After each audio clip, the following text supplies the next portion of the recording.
Ah, le message du jour qui dit, les gars, accrochez-vous bien. Arrête de montrer des racailles, montre des blancs. Tu te fous de moi, toi? Mais c'est pas possible. Ce n'est absolument pas possible de pondre des excréments visuels à ce point-là. Et qu'est-ce qui se passe dans ta tête? On a dévissé, on a pissé dedans? Je sais pas, moi. Combien de fois je le dis, la racaille n'a ni origine ni statut social. C'est un comportement.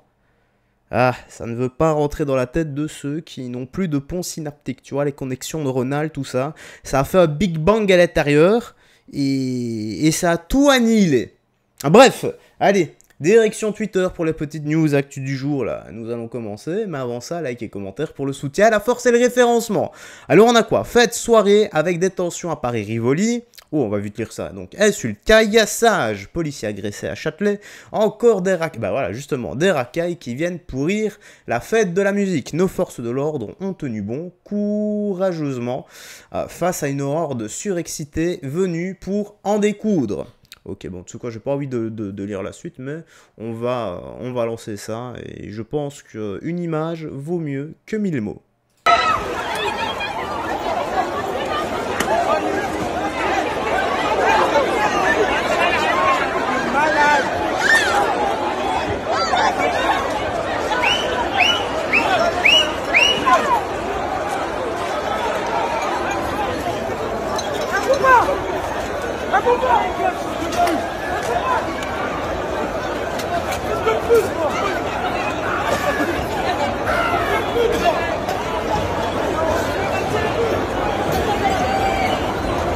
C'est chaud, hein?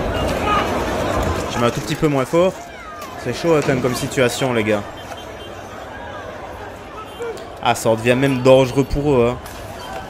Ah, une foule comme ça, une horde de tarés surexcités qui les prend en grippe comme ça, tu peux rien faire, hein, même armé.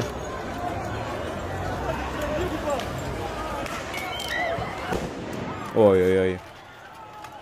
Attends, je vais faire un peu passer. Ouais, donc là, ils font dégager un peu. Ouais, comme je disais, une horde de surexcités, de types complètement aliénés comme ça, qui te cherchent, qui décident de te charger. C'est comme si tu avais un lion qui devait faire, qui devait se foutre sur la gueule avec une armée de fourmis.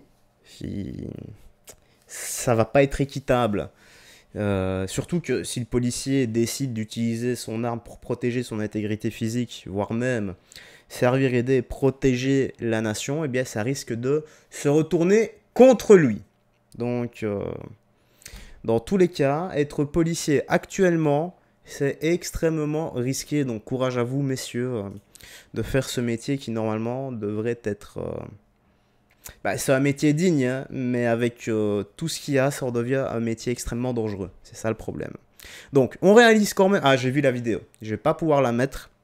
Vous allez comprendre. Donc, on réalise quand même que cet individu a frappé une femme à terre sans défense et au visage. Où sont les parents qui l'ont éduqué? Ben, je ne sais pas. Peut-être que ses parents ont voulu lui donner une éducation, mais que lui en a fait qu'à sa tête. Dans ces cas-là, c'est la justice qui devait sévir. Alors, attends, je te fais juste un peu passer. Parce que là, en gros, il va mettre un penalty dans la tronche. Alors, en mode Cristiano Ronaldo ou Lionel Messi, au choix, les gars. Voilà, faites la guéguerre dans les commentaires.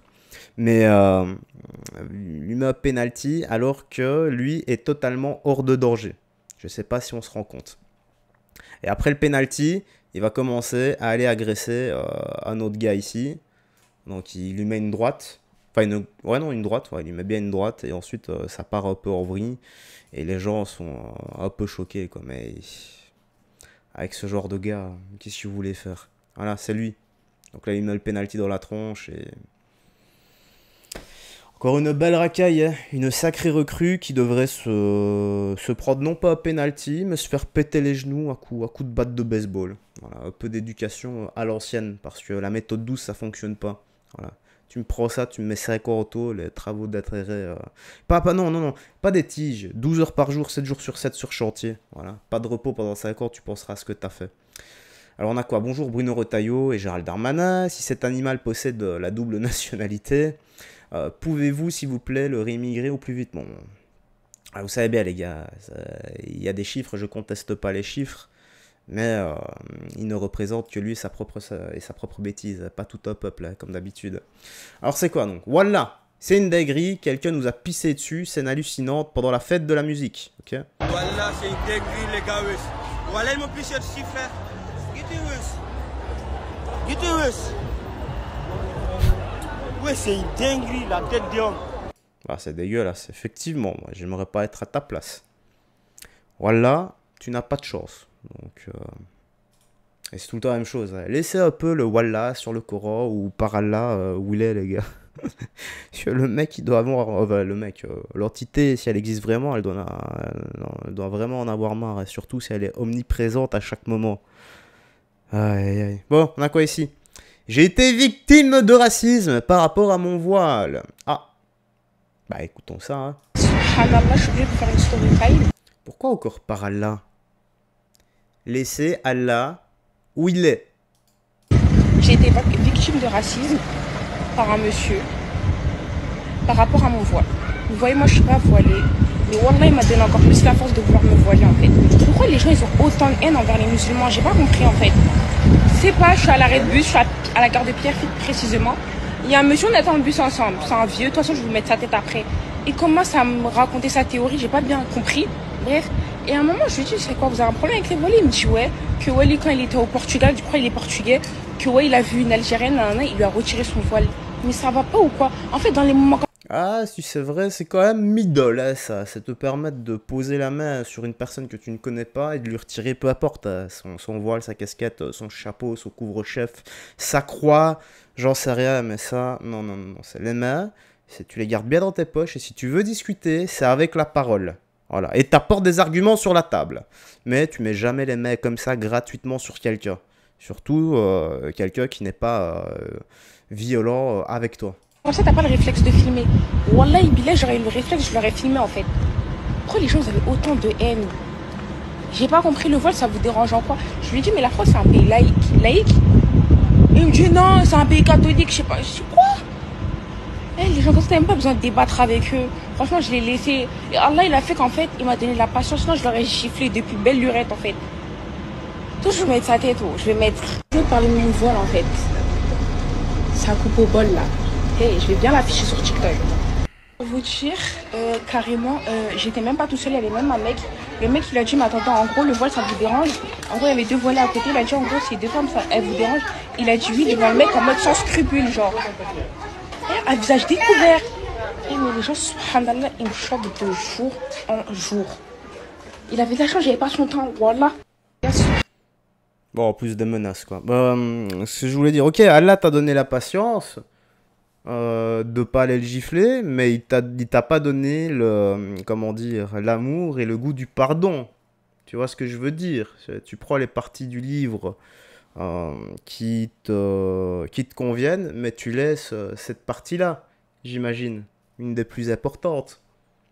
Pour le reste, bah ouais, c'est juste de la vengeance en gros. Tu filmes, tu mets sur les réseaux sociaux pour qu'on l'insulte tout simplement. Et en plus de ça, le monsieur n'a pas dit qu'il n'aimait pas les musulmans, il a dit en gros qu'il n'aimait pas le voile avec tes discours. C'est juste ça. C'est tout ce que ça veut dire. Il n'a pas dit j'aime pas les musulmans. Donc voilà, il faut un peu arrêter. Mais c'est vrai que c'est quand même ambigu. Voilà, c'est quand même ambigu. Tout ce que je vois, c'est encore une fois, on est en train de tout cliver au lieu de marcher main dans la main pour plus de pouvoir d'achat et plus de sécurité dans les rues. Voilà. On a quoi? Donc, les jeunes musulmans que je présente depuis hier sont tous influencés par ce genre de imam qui leur interdit d'écouter de la musique sous peine d'aller en enfer. Bon, on écoute ça et puis je pense que ce sera bon pour aujourd'hui. Hein. Tout le monde, vous allez prendre les péchés de tous ceux qui vous ont suivi à cause de votre partage, comme on l'a vu dans le hadith d'hier. Celui qui va indiquer, et Rasulullah dit, celui qui va indiquer un bien, il aura la récompense de tous ceux qui auront pratiqué ce bien. Mais celui qui va indiquer un mal, il aura le poids des péchés de tous ceux qui l'auront suivi dans le mal. Et toi, innocemment, tu partages un clip de rap. Tu te dis, Marlèche, moi je l'ai kiffé. Je prends que mes péchés à moi. Non, tu vas prendre le péché de tous ceux qui vont écouter ce clip à cause de ton partage. Pensez au principe. Ah, Si c'est du rap à la con, qui dit toutes les 2 secondes qu'il faut aller... allez, on va dire, attenter à la vie de la maman de certains ou de familles de certaines personnes, tu vois, avec des mots et du racisme, ça se tient. Là, au moins, c'est bénéfique, je trouve. Maintenant, si t'écoutes une petite symphonie, tu vois, ou du Mozart, ou un mec qui crée quelque chose, je sais pas moi, une petite musique au piano, ouais, bah, sinon, explique-moi, quoi. Voilà. Principe de sadaqa jariya, l'aumône continue. Vous, c'est comme si vous faisiez un péché continu. Aussi longtemps que ce clip, on l'écoutera à cause de toi, à cause de ton partage, tu prendras des péchés même dans ta tombe. Imagine que tu partages un clip de rap et tu meurs le soir même. Le lendemain, tu as 10K de followers, 10 000 followers qui écoutent ton clip. Toi, t'es mort. Tes œuvres, elles s'arrêtent. Mais ce péché, non. Il continue de te parvenir dans ta tombe parce que tu as été la cause de ce péché, le sabab de ce péché. En fait, il faut le voir autrement. Oubliez que ça soit au niveau d'une religion, il faut juste le voir autrement. Vous voyez que, en gros, quand vous êtes sur Terre, faites le bien. Oubliez que ce soit la fête de la musique, toutes ces conneries là qui disent qu'on peut pas écouter, tout ça. Chacun est libre de faire et de dire ce qu'il veut. Lui aussi, il est libre de faire et de dire ce qu'il veut. Apporter des arguments sur la table pour le contrer. La liberté d'expression, elle est pour tout le monde. Peu importe également, ben voilà, peu importe l'origine ou le statut social. Ça c'est bien aussi. Bon, c'est une phrase un peu facile, mais pour le coup, ça fonctionne également très bien. Donc, quand tu viens ici sur Terre, fais des actes, non pas pour qu'on se rappelle de toi en tant qu'une mauvaise personne et que, une fois que tu n'es plus là, tes actes continuent à engendrer de mauvaises personnes et faire le mal, fais plutôt le bien.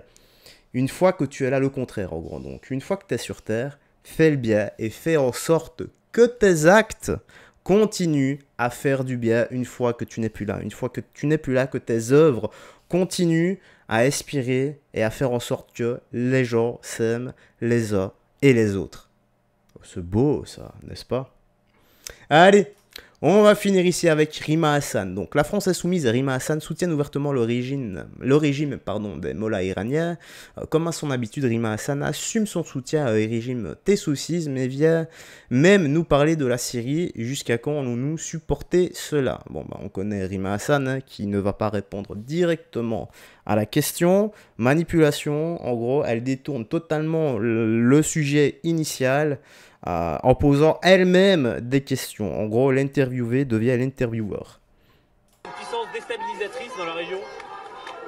Israël en est une aussi. L'Iran. Israël en est une. Et l'Iran.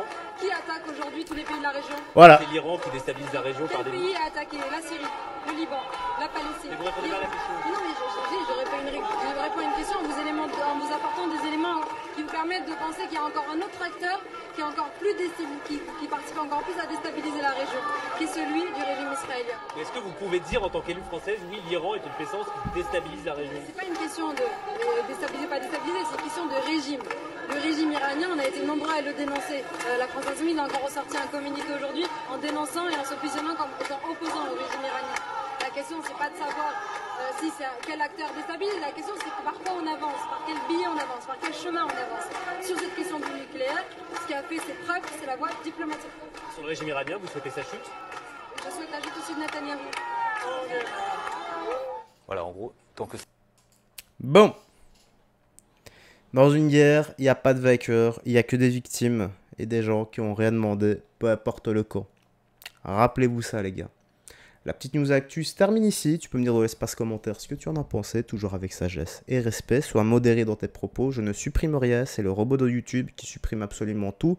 Si jamais ton commentaire est supprimé. Donc voilà. Prends bien soin de toi, des gens que tu aimes, garde la foi et surtout que Jésus-Christ te bénisse. Ciao ciao et à la prochaine.